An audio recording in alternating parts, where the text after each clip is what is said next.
This in the first class we'll try to touch base on various technologies that are currently available and why SAP HANA was brought into SAP's landscape and what was the reason behind SAP's business process and their thought process for going for a new product called SAP HANA, and how SAP HANA has become a game changer in terms of database technology, and why people are talking about SAP HANA as a new technology that could go a long way in SAP's analytical products. There are many analytical products SAP has got, like SAP BI, BW, SAP BO. So apart from that, why they have started SAP HANA, those all we'll look at in introduction to SAP HANA. And then we'll look at basics of in-memory computing. As I already said earlier, that SAP HANA is totally a in-memory database. That means all the database operations, all the data will always be there on RAM. Now, no data is stored like during the operations. In normal operations on any current technology, hard DBMSs like Oracle, DB2, you have the data stored in the form of tables, and these tables reside on hard disk. When you execute a select statement, the select statement is processed by trying to go to hard disk, fetch the data into hard disk buffer. From there it will come to RAM buffer, and from there it will go to the microprocessor registers where you see the output. So it's a long process. Now when you try to execute a select statement in SAP HANA, no fetch will be done from hard disk. The read will directly happen from the RAM. That means a snapshot of the latest data will always be there on RAM. And like if you set up storage points, we call it as storage points. Every 5 minutes, the data that is there on RAM is stored onto hard disk. Just in case if there is a power failure, you need to get the data back. That time the data is brought from the hard disk and put onto RAM. And that's the only time hard disk read operation happens. In no other time during the entire HANA operation, hard disk read and write will never happen. It will always be from RAM. So how that happens and what are the SAP enhancements to make that happen, and how the tables are structured in RAM, and what makes the reading of the data faster in SAP HANA compared to RDBMS, all those concepts we'll look at in basics of in-memory computing. Basically, HANA is a column-based storage. That means 99% of the tables are stored in terms of columns. You do not use row and column-based storage in HANA. Only for very few tables, those could be your system tables. In those cases only we go for a row and column-based storage. Apart from that, your transactional data, whatever data you're getting from your other sources, which on maybe from other RDBMS systems or within HANA, it will always be stored in columns. Next, we'll be looking at SAP HANA overview. Here we'll be looking at various components of SAP HANA. Within HANA, we'll look at its various engines, how each engine work with each other. We have OLAP engine, join engine, calculation engine, text engine. So how each one of these engines work, and there are other managed softwares components within SAP HANA. How each one of them interact with each other, and what is the function of those components, that we'll be looking at in SAP HANA overview. Software components and replication methods. This is an extension of the previous class, that is SAP HANA overview. Here we'll be looking at SAP HANA t-shirt sizing formulas. These formulas are used currently during migration projects, where, say for example, the current company is using Oracle and has decided to use HANA as its database. They should try to know, or they should get a feel of what should be the size of the HANA RAM and the hard disk requirements and other hardware requirements. For that, there are some formulas. We need to use those formulas to get a correct feel. Say for that is all part of t-shirt sizing.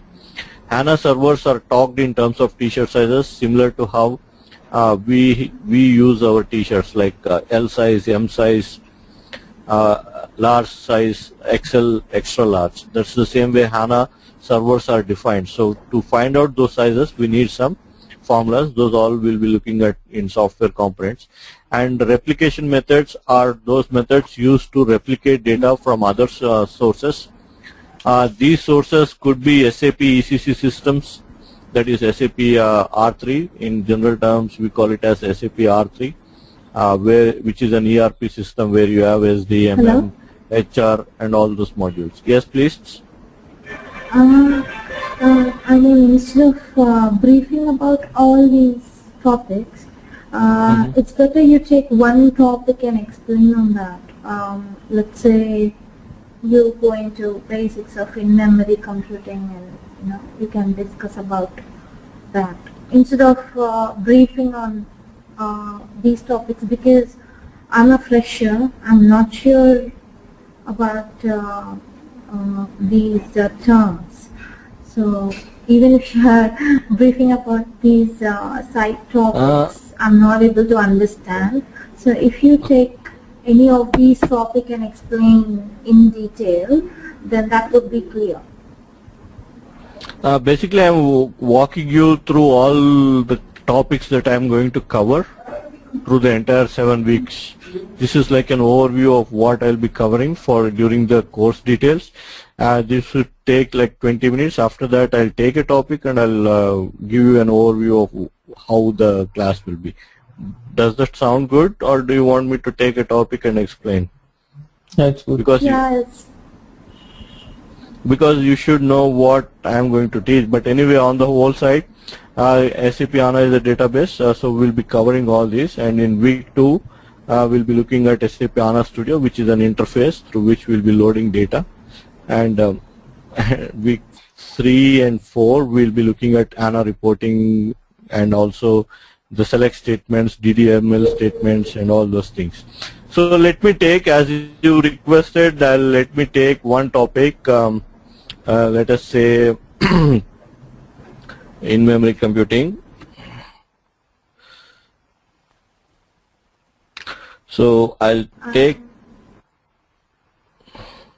Hello? Yes? Is this okay? Or do you want me to take something else? Or maybe start from the basics? Okay, let me tell you about my background. I come from a completely different background, which is from a pharmaceutical background. So I have no idea of any of the SAP modules here. So I'm a fresher, and I would like to get into this field, SAP HANA. And before we get into that, if you can brief me what it is, and Okay, let me take the introduction class to SAP HANA so that you get an idea of what SAP HANA is.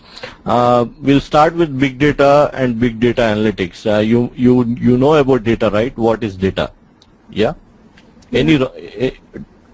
Hello? Data could be anything, right? It could be price of a pen, or maybe a formulation of a pharmaceutical drug. All this is data, right? Okay. So if you have done some testing on a drug, like you have produced a new drug, or you have manufactured a new drug, or you're doing an R&D on a new drug and you're doing some testing, you might have done millions and billions of testings on various demographic people, like could be age group 8 to 10, how does it react, age group 10 to 12, how does it react. There could be various permutations and combinations. Could be like a particular symptom could have an heart attack, or maybe has got a previous record of having an heart attack. So now how does this drug impact his health condition, or has got some allergic reactions to a drug. So all the data you collect it, but what is the point in having the data when you cannot analyze it? So that means you need to have some reports, like a kind of a chart, bar chart, or a pie chart or something that will give you a clear indication how this this drug works for various demographic people. Like it could be for if your target demographic is like 20, and if the drug shows that it is working well for the age group 20 to 30, then you go for human testing, or you could go for animal testing. So those having the data does not help. You need to process the data to get some reports. Previously, what was being done, or not previously, maybe like a few years back, like 5, 6 years or 10 years back, we used to have products like Fox Pro or maybe those kind of products which would have an interface to a database where you have a input screen where you could input the values, and at the end of the day you generate a report on the paper in the form of header and footer, where you have the data in a tabular format. Even your railway reservation ticket is a report, or maybe any report. Your what could I say? Your debit card transactions, all those are reports. But for you to analyze, maybe you have membership. Say for example, currently you have those credit card type looking cards which are being given by any shopping mall. So what is it? They are collecting points. They say that we give you points on so and so.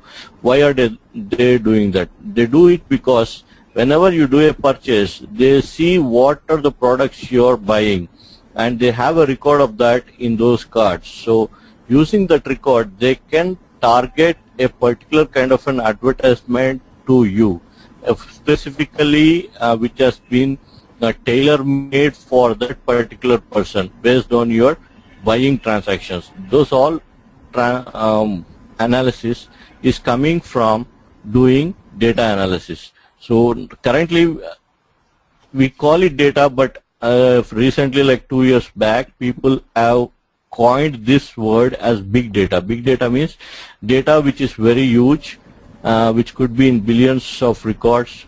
It could be in the form of pictures. It could be in the form of SMS text messages. It could be in the form of your Twitter messages. It could be your Facebook activity. All that data is available to the companies right now.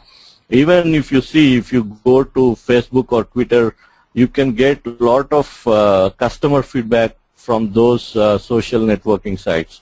The reason for that is, as soon as a new iPhone is released in the market, people who have got hold of that product would start beginning to Twitter, saying that this is what I like about this product, this is not matching my expectations, all those things. This is what the company analyzes and try to bring out a new product. Now, to do that analysis, you need a very fast processing, because you cannot process those records. If you want to generate those products and records in a very quick time, you need a technology that will support that kind of analysis. The old RDBMS technology, database, RDBMS in the sense, it's called relational database, where you store the data in the form of rows and columns. Rows and columns, example could be your debit card transactional report, where on top you have the date, time, the location where you made a purchase, what amount you made a purchase, and so on. There will be a sequence of those records. Each one of that line is called a record. So for one person, if you have like 100 records, imagine processing 1 billion people using debit cards. It could run into trillions of records. Those records processing takes quite a lot of time. And companies currently are looking for a kind of a reporting tool that could give them output very quickly. For example, you take Google.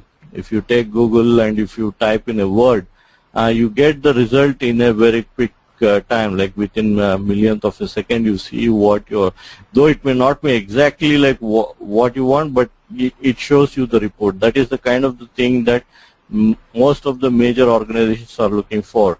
Any vice president who is there on a plane, he can just click on a button. You need to see a graph showing showing what are the sales, how the company is doing, what are the key performance indicators. Like they have some indicators, based on that they will do the analysis. This is how the big data is defined. You have volumes of data, you have variety of data, and the velocity with which the data is generated in the current day is very fast. So, for example, if you are a public sector organization, be it a town, maybe municipality, or could be a budgeting time, you have lots of data to be processed. So it puts a lot of pressure on the current technology. So that is what SAP has analyzed, and here you need to understand the difference between OLTP and OLAP. OLTP stands for online transaction processing, and OLAP stands for analytical processing. Analytical processing is a summarization of the data. OLTP is record-by-record transaction. So when you go to a supermarket and buy some articles, for you each record, each item you buy is a record, and that is done via OLTP. That means you are not doing any. There is no aggregation happening. In terms of OLAP, we do aggregates based on a particular set of parameters on which we want to see the report. And the parameters could be on a given day, on a given time, which person has bought a product called Colgate. Okay, or in the month of January, how many people have bought a product maybe called, could be L'Oreal shampoo, so that they know. This comes under OLAP. Yes, OLAP, analytical processing. That is what is called averages. Okay. Okay, it is all totally related to statistical thing, where you do statistical kind of like transformations in OLAP. In OLTP, it is just record by record, like your only just the price, only just the price. Your railway reservation, hotel reservation, all this comes under OLTP. Okay. Okay. In SAP, you have SD, MM, PM. These are all modules. These are all called enterprise resource planning, because every organization does some kind of sales and distribution. So all sales and distribution activities come under sales and distribution.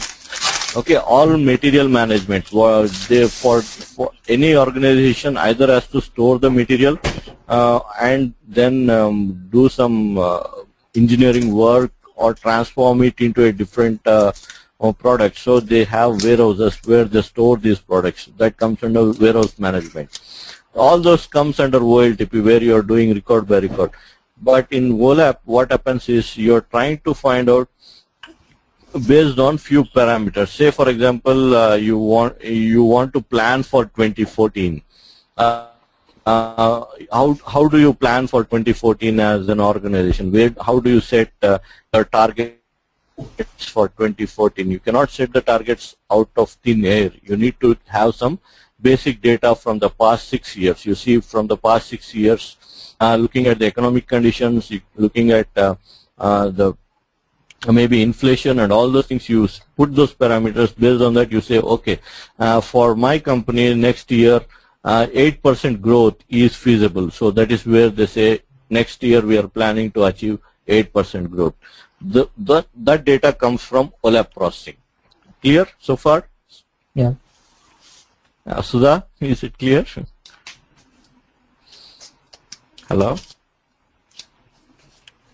I don't think. Hello? Hello? Yeah, is it clear what I'm explaining? Or are you getting an idea what? I didn't understand the terms is OLTP you're talking about. OLTP is record by record processing. Say, for example, you go and do a railway reservation, okay, or maybe a flight reservation.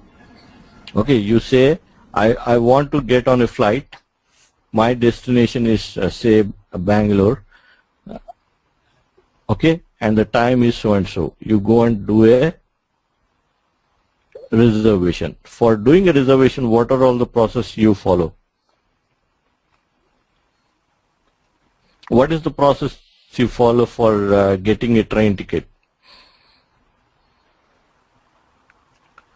Hello? Okay. The process you follow is first you inquire if there is a train on that given day. At the time, is that train available? How many seats are available? If the seats are according to your requirement, is it a window or an aisle window? Once you make this inquiry, then you place a quotation. That means you tell to the reservation clerk saying that, okay, I need this ticket. Then what the reservation clerk will do, he will convert your inquiry into a reservation by which you will have a ticket. That process is called OLTP. Clear? Okay. Hello?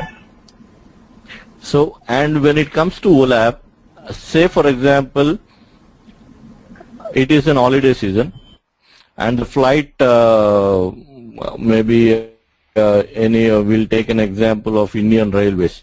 Indian Railways might have faced a lot of problem in 2012 during holiday season.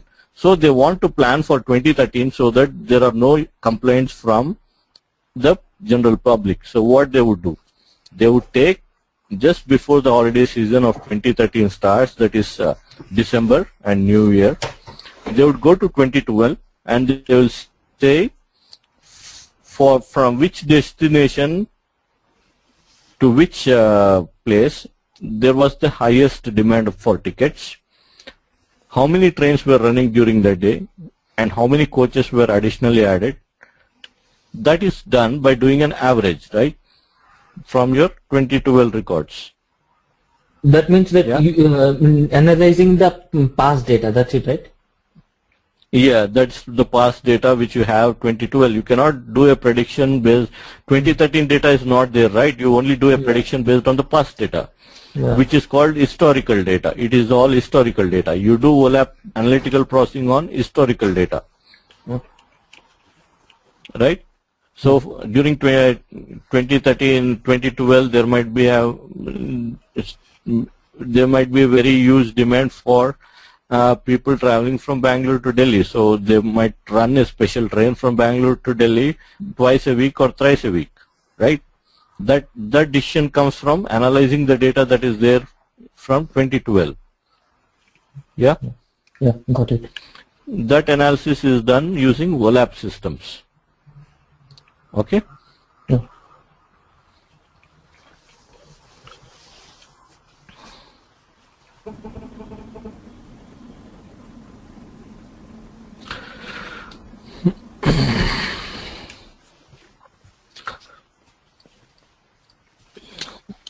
So this is all technical things which I'll explain. But here is an example of what happens in SAP HANA.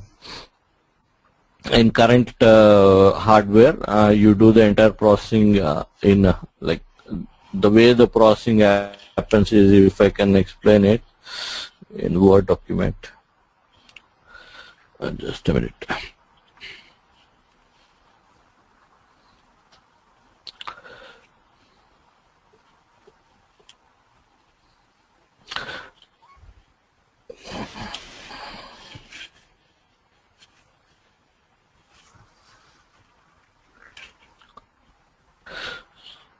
So currently this could be your monitor. Let me draw some basic diagrams.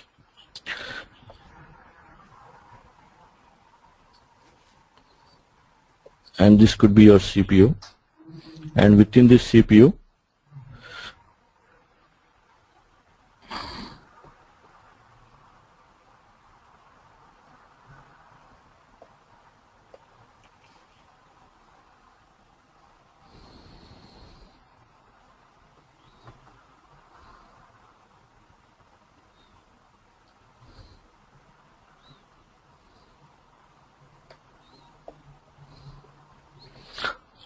there will be a microprocessor think of it as an i7 in the current technological things, like you have i3, i5, i7. These are all Intel chips. So think of it as a microprocessor, and then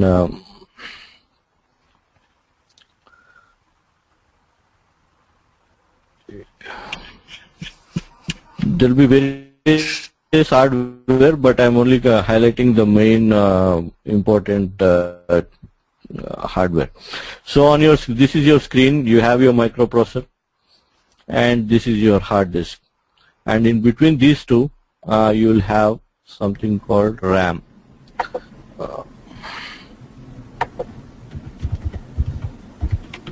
I'll put a different shape.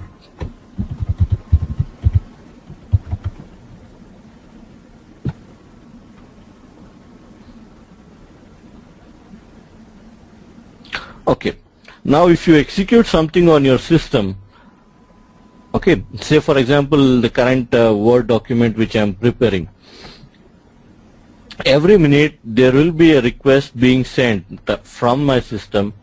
It will go to the microprocessor because it's an event. From there it will go to my RAM, where it will store the current activities which I am doing. From there it will go to hard disk. And if I want to pull some data from the system, then what would happen is, say for example I am opening a very used document of maybe 100 pages. Say for example I'll take example of 100 pages. If I'm trying to open a document of 100 pages,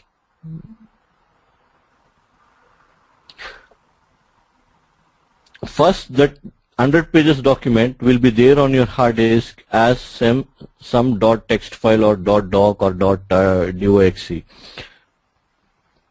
Okay, so the request comes in from the user who is asking for a doc. So you'll double click on the doc user interface. All this is front end, but the actual back end you'll have your Microsoft application which is running in parallel mode. So it will send a request to the microprocessor where an event is executed. Based on that event would trigger another event which would call for a read from hard disk. So it will go to hard disk. From there it will fetch all the 100 pages into its memory, hard disk memory. From there the data is put into RAM. From RAM the data goes into the microprocessor. There the processing is done and it is shown on the screen. So this is how any processing happens in the current hardware terms. Now if we can extend it for enterprise planning, say for example on the hard disk you have tables. Tables are nothing but, say it could be like maybe I'll open an Excel.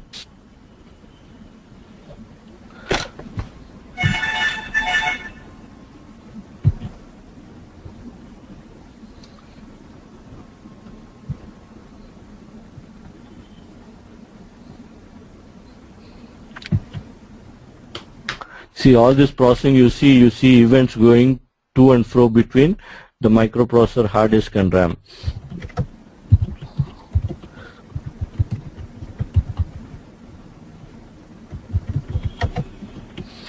So a table is a combination of rows and columns. You'll have such data stored in relational databases, which is called a table. So you could have a table called customer. Within that customer, you are storing the required data for an enterprise about their customers in a table called customer table. And in that, the fields would be customer name, and you could have customer ID,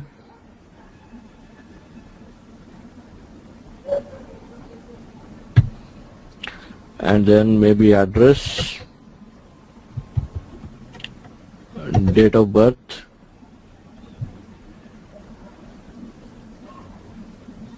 and then maybe other details as per. So for now we'll think that our organization only requires this data about a customer.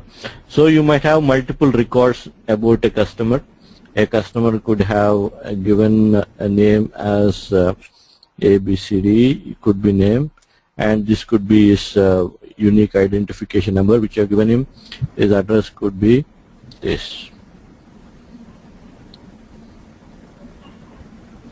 And could be something like this. So this way we'll have, for if we have a million customers who interact with our organization, we'll have million such rows.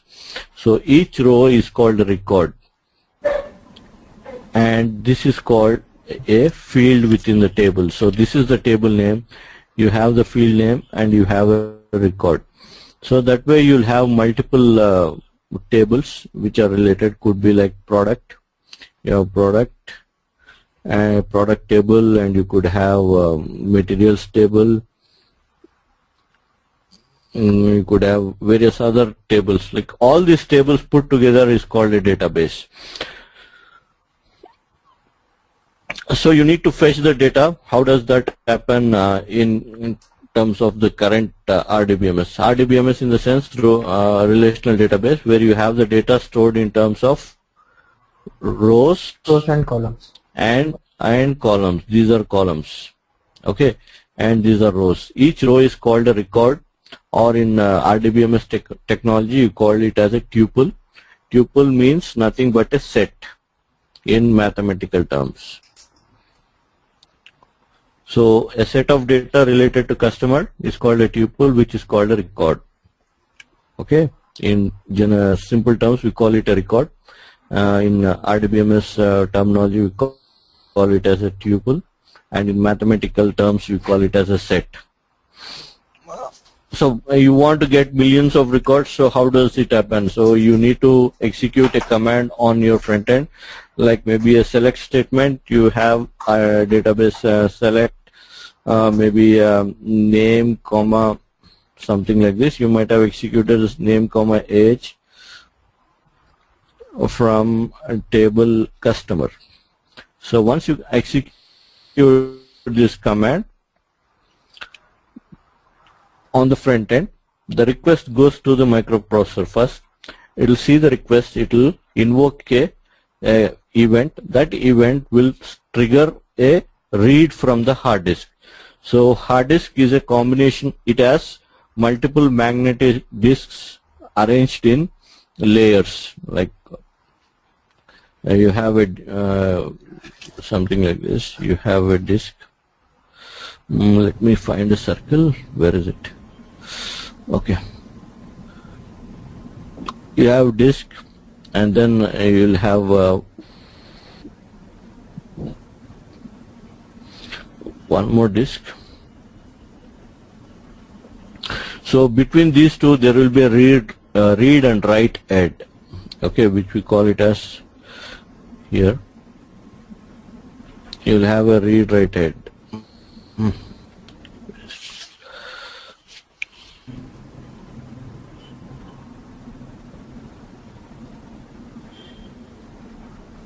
You will have a read by write head.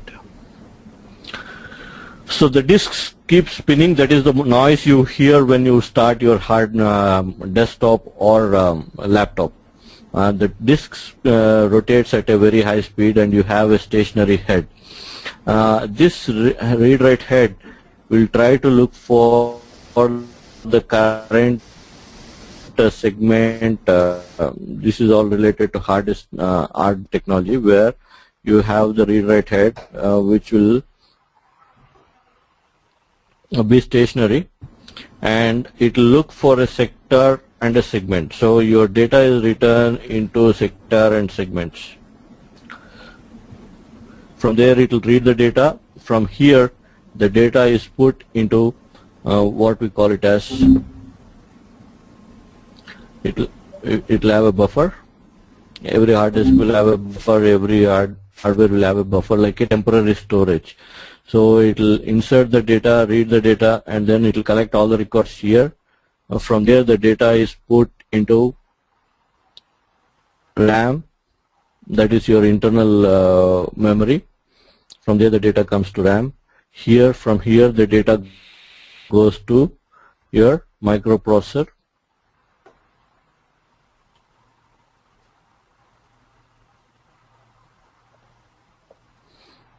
And then from there the data is sent to yours on the screen. So it's a very quite long process using RDBMS technology. So SAP wanted to bypass all this process where there is a lot of read and write time happening. So if you store all the data on the RAM, so there will not be too much of time wasted, or the process, we call it as a process, where a process is waiting to get the data for it to process. So it's, by the time taken to read data from hard disk would be quite higher. Here the data read from a register within the microprocessor will be less than a millionth of a second. From the RAM to microprocessor, the data transfer would be like millionth, 1/100th of a second, and that is faster. So they wanted to put all the data here, so the processing speed is increased. That is what is called in-memory, rather than being dependent on an external storage. This is called an internal storage. This is an external storage. There are two types of storage. One is a permanent storage. The other one is a volatile storage. That means once you switch off the power, the data that is there in the storage is lost. RAM is a volatile storage device. That means once you switch off the computer, whatever data is there on RAM is lost. But hard disk is a non-volatile. That means even you switch off the computer and the data will be there, because here it is totally registers. Registers in the sense you will have microchips which will have a voltage of a greater than a particular millionth amp. It will be 1 or 2. That way it will be there. So as soon as the power is lost, that all becomes zero, so you lose all the data. As far as hard disk is concerned, you are using magnetic storage technology, so you will be storing the data here in a permanent way. Clear so far? Yeah. Hello? Yeah, it's clear.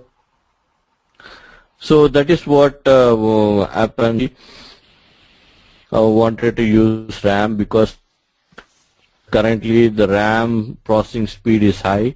The amount of data you can store on that means an i7 can connect to at least 64 GB RAM. So that means on a computer you can have 64 GB RAM, and with multi-scaling and multi-processing, that means on a given motherboard is nothing but the electronic circuit which you see within the computer.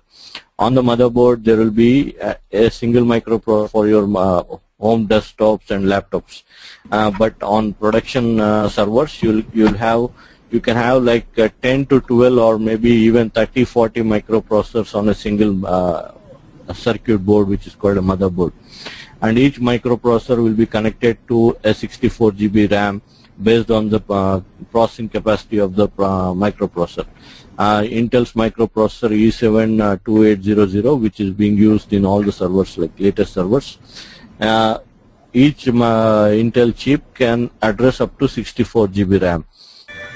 So that way, if you have 100 microprocessors on a motherboard, you will have 100 into 64 GB. It is like equivalent to trillions of data which can be held on a motherboard at a given time. So they want to make use of the technology so that the averages, all the analytical processing or processing of the historical data happens faster. Okay. Yeah. Now you might have got brief idea of what happens in SAP HANA. Okay. Like if it is like whole memory stored in the RAM, if it is there is a power loss, then what will be happen? Like data would be destroyed, or also, like what will happen? No, it will not be called a database if you do not permanently store the data. To overcome that problem, what SAP has implemented is within HANA they have written a small program which is called save points. Okay, You configure it as an administrator. It could be like 5 minutes, 10 minutes. Every 5 minutes or every 5 seconds, based on how you configure the system, all the data that is there on RAM will be taken and stored onto your hard disk. Okay. Okay, like it depends on the configuration. Of this is always made a copy here, but your normal at what frequency you want to store the data from RAM onto hard disk. But for this for fetching the data, you will never go this route. Okay. Okay. Okay. Your data will always be there